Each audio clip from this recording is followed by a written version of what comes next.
Welcome to the Pathfinder podcast. Today is July 4th, 2024, the day America celebrates its independence from the British Crown.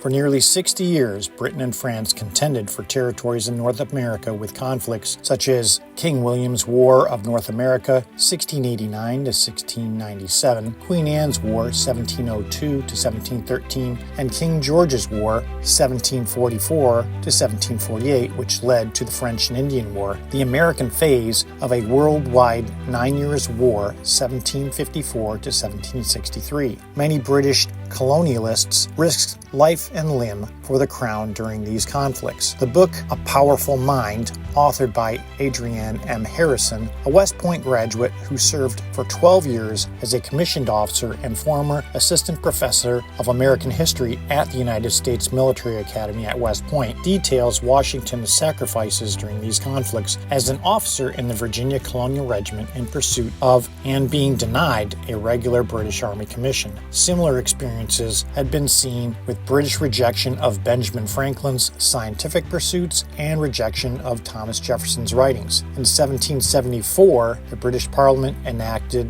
what were called the Intolerable Acts. In the U.S. colonial history, 4 punitive measures enacted by the British Parliament in retaliation for acts of colonial defiance. These were the Boston Port Bill, closing the city's harbor until restitution was made for the destroyed tea from the Boston Tea Party. The Massachusetts Government Act abrogated the colony's charter of 1691, reducing it to the level of a crown colony. The Administration of Justice Act, that had the stated purpose of ensuring a fair trial for British officials who were charged with capital offenses while upholding law or quelling protests, allowing them to return to England or another colony for trial. And lastly, the Quartering Act of 1765, the British parliamentary provision requiring colonial colonies to provide food, drink, quarters, fuel, and transportation to British forces stationed in their towns.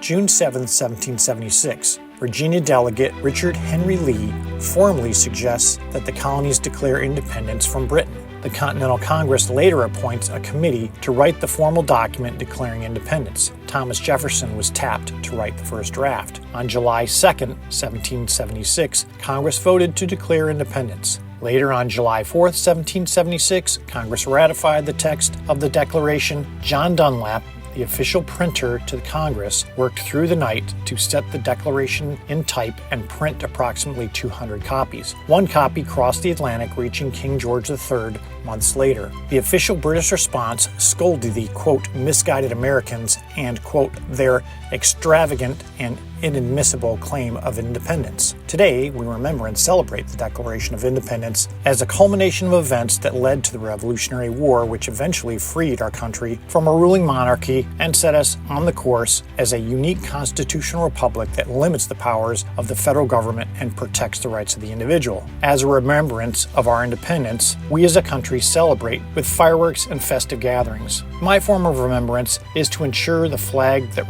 represents our country flies proudly. The United States Flag Code states that when a flag is no longer able to be displayed in such a condition that is no longer a fitting emblem of our nation, the flag should be retired with all the dignity and respect befitting our nation's flag in a dignified way. So how do you know when your flag is no longer able to be displayed in a dignified way? When your flag is soiled and tattered beyond repair, it is time to retire it. As you can see from my video, my flag is faded, starting to fray, and has developed a small hole. The most appropriate way to retire an American flag is to burn it. Throughout history, burning or cremation has been considered a dignified way of paying honor to the flag, given a person or organization has been properly trained on how to retire American flags. When retiring the American flag, keep these steps in mind. 1. Make sure the American flag is burned in a non-public setting.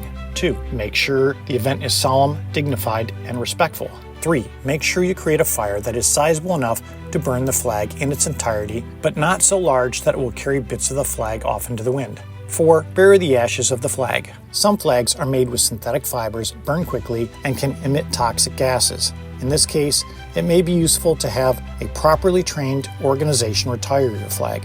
The Boy Scouts of America, American Legion, and Veterans of Foreign Wars have conducted intakes of retiring flags for important holidays and in many cases offer free flag exchange for your retired flag. When preparing to raise your new flag, take time to prepare your flag for display. Inspect the flag for any deficiencies that might make it unfit for display. I take time to iron the wrinkles out of my flag. Ensure your flag is proportionate to the size of the flagpole. Make sure your American flag flies higher than any other flag you display. If you fly your flag after sundown, make sure you have a light to illuminate your flag. To everyone in the Pathfinder podcast audience, happy Independence Day. Fly your American flag, long may she wave.